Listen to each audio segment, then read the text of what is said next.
उन्होंने बहुत डिटेल में बहुत अच्छे राइट्स बताए हैं। पर क्योंकि एक स्कूल गर्ल ने बहुत इंपॉर्टेंट क्वेश्चन पूछा है और हमारे को स्पेशली बोला गया है विक्टिम्स के बारे में,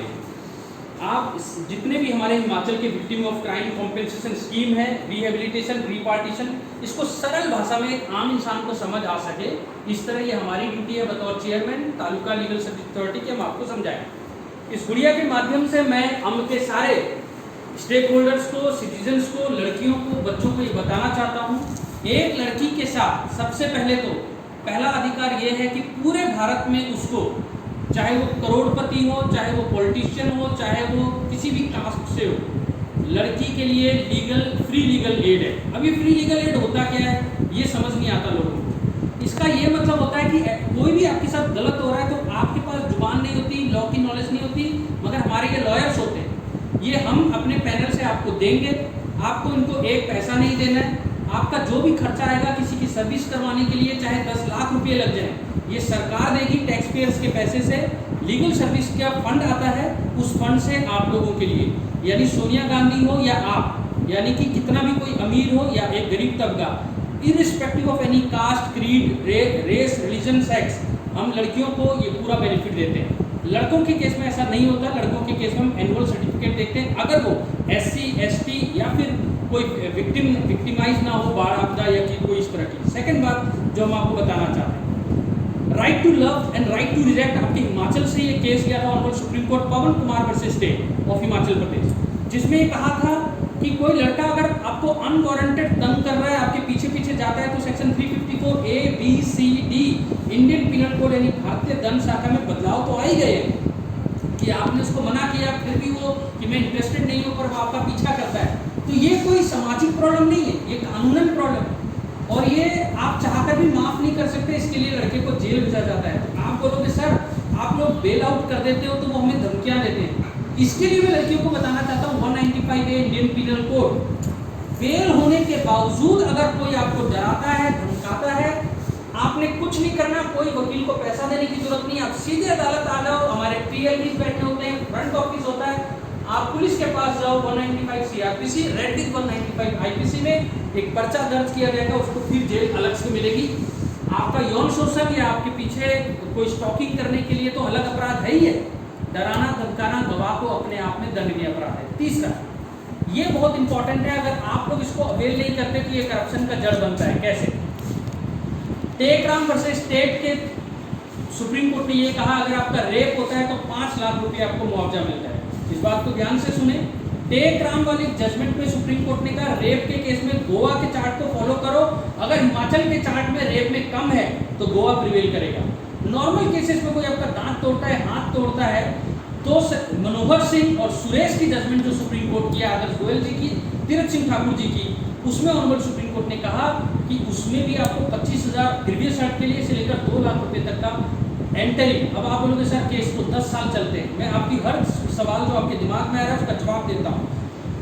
तेजी से केस का निपटारा पाना आपका मौलिक अधिकार है, चाहे जजेस कम है, चाहे वकील कम है, चाहे पैसा नहीं है, ये कोई एक्सक्यूज नहीं। इसके लिए राशिद की गाइडलाइंस होती है, जिस दिन चार्ज लगता है उस दिन आप दोनों पार्टी से पूछकर जज एक कैलेंडर बनाता है कि इस तारीख को आपको फैसला मिल जाएगा, मगर वो भी 2-3 साल लग सकते हैं। तो जज साहब जब पहली बार केस को एंटरटेन करते हैं, संज्ञान लेते हैं, उसी दिन आपको बोल सकते हैं कि मेरे को लगता है ये लड़की गरीब है, इसका खर्चा हुआ होगा, इसका दांत टूटा है या इसको किसी ने यौन शोषण किया है, तो DLSA यानी डिस्ट्रिक्ट लीगल सर्विस अथॉरिटी जो हमारे ऊना में जज साहब बैठते हैं, डिस्ट्रिक्ट जज साहब, उनके पास हम रिकमेंड करेंगे कि इनको पैसा दिया जाए। यानी केस 10 साल चले, आपको जज साहब के पास पहली बार जब फाइल आता है उसी दिन जज साहब आपको मुआवजा देते हैं। आज आपने देखा हमारे कार्तिक जी ने, हमारे रमेश जी ने कहा पुलिस वालों को ड्रेस में होना चाहिए, मैडम ड्रेस में नहीं है। इसके लिए मैं बता दूं, पोक्सो या 18 साल से अगर कोई नीचे के कम के केस में कोई पुलिस वाला आए तो उनको ड्रेस नहीं पहनना है, ये भी उनकी ड्यूटी है, उनको बच्चों का माहौल देना है। पोक्सो की कोर्ट बिल्कुल अलग चलती है। और आपके अधिकार क्या है? महेंद्र चावला में विटनेसेस को के लिए गाइडलाइंस है कि विटनेस को पुलिस की प्रोटेक्शन भी दी जा सकती है। सेंसेशनल केसेस में हम विटनेसेस को पुलिस की प्रोटेक्शन भी देते हैं, वकील और जजों को भी जरूरत के बेसिस पे मिलता है पुलिस प्रोटेक्शन, मगर विटनेस को प्रोटेक्शन देने के लिए महेंद्र चावला की गाइडलाइन। मैं ये नहीं चाहता आपको राशिद याद रहे, आपको अरिनेश याद रहे, आपको टेकराम याद रहे, आपको सुरेश याद रहे या मनोहर याद रहे। पर जो बातें एक लड़की ने पूछी कि सर क्या मेरा प्यार करने का अधिकार है, क्या मेरा शादी करने का अधिकार है, कोई मुझे प्यार करता है मैं नहीं करती तो मुझे रिजेक्ट करने का अधिकार है, क्या अगर मैं अपनी मर्जी से शादी करना चाहती हूँ और वो किसी दूसरे धर्म का है तो आप लोगों की कोई ड्यूटी है,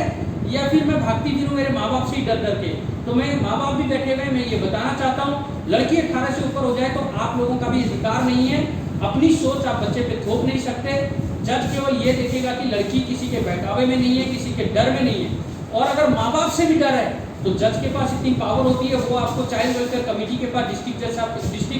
जज साहब जो हमारे डिस्ट्रिक्ट मजिस्ट्रेट साहब होते हैं वो चेयरपर्सन होते हैं CWC के, उसमें बच्चों के लिए 18 साल से कम के बच्चों के लिए हम वेलफेयर के लिए वहाँ भेजते हैं। माँ बाप भी अगर आपको तंग करते हैं और आप शादी करना चाहते हैं 18 साल से ऊपर हो चुके हैं तो याद रखना सेफ हाउस का कॉन्सेप्ट है, सेफ होम का कॉन्सेप्ट है, ये पुलिस वालों की ड्यूटी है कि आप शादी करवाएं, पुलिस प्रोटेक्शन में करवाएं, क्योंकि ये देश पुलिस स्टेट नहीं है, वेलफेयर स्टेट है, कल्याणकारी राज्य है, और यहाँ पर पुलिस वाले और जजेस का जो रोल है और प्रोसिक्यूटर का और डिफेंस का वो ना कन्विक्शन का है ना एक्विटल का, किसी को सजा देना या बरी करना नहीं, हमें केवल कानून को अपलोड करना है। तो इतनी सारे विक्टिम्स राइट आपको पता लगे, कुछ समझ आया आपको, कुछ समझ आया कितने ज्यादा अधिकार है। मैं आपको ये बता देना चाहता हूँ आप इस देश में जिस देश में आप पैदा हुए हो इतने अधिकार अमेरिका या बहुत बड़े बड़े देशों में भी नहीं है जितना अधिकार इस देश में लड़कियों को दिया गया है। फ्री लीगल एड अमेरिका में भी नहीं, लड़कियों को कॉग्निजेंस लेते ही आपको मुआवजा 5 लाख रुपए, अगर रेप है नॉर्मल केसेस में 25,000 से 2 लाख तक, अगर केस में एक्विटल भी हो जाता है तो भी आपका पैसा मुआवजा नहीं बदलेगा, क्योंकि आपको लेकिन जज को सच बताना है। जब आपकी गवाही आएगी सच नहीं बताओगे तो वो पैसा आपसे रिकवर भी किया जा सकता है। सच का मतलब ये नहीं कि मम्मी पापा के बहकावे में या किसी को फंसाने के लिए, सच का मतलब सच कि मैं अपनी मर्जी से भागी थी, मेरे को कोई बहकावे में नहीं लाया। जज साहब आपको अलग से लेके बैठते हैं और उस समय आप बता सकते हो कि आपके ऊपर किसका प्रेशर है, ना माँ बाप का, ना पुलिस का, ना सोसाइटी का, किसी के प्रेशर में काम नहीं करना, क्योंकि एक बयान लड़की का इतना ज्यादा स्ट्रॉन्ग होता है कि किसी इंसान की तरुण तेजपाल का आपने केस देखा और उसमें बरी किया गया कि किस तरीके से मैनिपुलेटेड केस था, आदमी का पूरा रेपुटेशन, उसकी पूरी जिंदगी तबाह हो जाती है। राइट टू रेपुटेशन अपने अपने फंडामेंटल राइट है। देश में अभी बरी करने पर कोई मुआवजे का प्रावधान नहीं है, लेकिन एक लॉ के स्टूडेंट ने कर्नाटक हाईकोर्ट से लेकर सुप्रीम कोर्ट तक तो दस्तखत दे दी है कि इस पे लॉ बनाया जाए। आने वाले 2-3 साल में इस पे भी लॉ बन जाएगा कि कोई भी झूठा केस होता है तो उसके ऊपर हमारे वकीलों, क्योंकि वो डायरेक्ट लोगों से डील करते हैं, उनके साथ कोई बदतमीजी होने के चांसेस रहते हैं, तो उसको लेकर भी कानून बनाया गया है। उसकी कॉन्स्टिट्यूशनल वैलिडिटी लेकिन जरूर चैलेंज हुई है कि ये अनफेटर्ड है। IT रूल्स बने, उसकी भी कॉन्स्टिट्यूशनल वैलिडिटी चैलेंज हुई है। ये जो जमाना है ये बहुत ज्यादा इंफॉर्मेशन का है, इसीलिए हम हर महीने क्यों मिलते हैं। आप सोचते हो कि लॉ तो बार बार वही है, लॉ बार बार वो नहीं। हम जजेस और लॉयर्स भी ये जानते हैं कि अगर हम हर केवल लॉ पढ़ना शुरू कर दें, आप किताबें दिखा सकते हैं, मैं चाहूंगा कि एक बार किताबें दिखाई जाए वीडियो के द्वारा, कि अगर हम केवल इसको स्टडी करना भी शुरू करें तो पूरा जीवन बीत जाए और लॉ खत्म नहीं होता। इसीलिए हम हर महीने आपसे मिलते हैं और हम आपको बताना चाहते हैं रिमांड काउंसिल है। क्या आपको पता है प्रोसिक्यूट्रिक्स यानी कि जिसके साथ कोई यौन शोषण हुआ है तो प्री अरेस्ट, जैसा कार्तिक जी ने बोला प्री अरेस्ट एक्यूज का तो राइट है, व्हाट अबाउट विक्टिम? नहीं, विक्टिम को जिस दिन से FIR दर्ज भी नहीं हुआ उस दिन से उसकी असिस्टेंस उसको मिलेगी। कोई 2 फिंगर टेस्ट उसके साथ नहीं हो सकता, वो ना चाहे तो आप उसको कंपेल नहीं कर सकते। यानी कि right to love, right to reject, right to choose your partner, right of sexual orientation, right of reproductive choice, ये सारे फंडामेंटल राइट हैं। सुचित्रा सक्सेना के अंदर, हादिया के केस के अंदर, टेक राम के अंदर, सुरेश के अंदर, मनोहर के अंदर, पवन शर्मा के अंदर, और इतनी सारी जजमेंट से मैं आपको यही कहना चाहूंगा कि इसमें से अगर 1%, जी हाँ केवल 1% बातें भी अगर आपको याद रह गई कि अरिनेश के केस में पुलिस वाले जो हैं बेमतलब का छोटी छोटी बातों में अरेस्ट ना करें, जेलों को ना भरें, टैक्स पेयर का पैसा लगता है, जेल में उनको खाना पीना से जो 68% एक्विटल रेट है, आप लोग उसमें छोटे छोटे बातों में जेल में डाल देते हैं। टैक्स पेयर्स का पैसे से 2.78 करोड़ रुपया एक महीने का खर्चा आ जाता है। यानी कि छोटी छोटी चीजों में अगर हम सेंसिटाइज हो तो ये 2.78 करोड़ से हमारे अंब में एडवोकेट्स के लिए एक लाइब्रेरी खुल सकता है, एक स्कूल खुल सकता है। समझे, हर चीज अल्टीमेटली पैसे से। और ये बात शिवा शक्ति में सुप्रीम कोर्ट ने कही है, हर जज को अपनी जजमेंट में एक पैरा इकोनॉमिक इंपैक्ट एनालिसिस करना चाहिए, क्योंकि जज को ये पता होना चाहिए जब मैं एक लड़की को 2 लाख रुपए देता हूँ पहले ही ऑर्डर में, तो उसका विश्वास इस सिस्टम में इतना ज्यादा हो जाता है कि वो उसकी जैसे उसका दान टूटा, उसको अपने पहले दिन 25,000 दे दिया, तो वो जाके सोसाइटी में बोलेगा आजकल वो 10 साल वाले जमाने के एक लिटिगेंट को जब ये पता लगता है कि जज साहब जिस दिन चार्ज फ्रेम कर रहे हैं उसी दिन बता देते हैं इस तारीख को जजमेंट आएगा, तो वकील भी अपने क्लाइंट को कॉन्फिडेंटली बोलता है। वो जमाने गए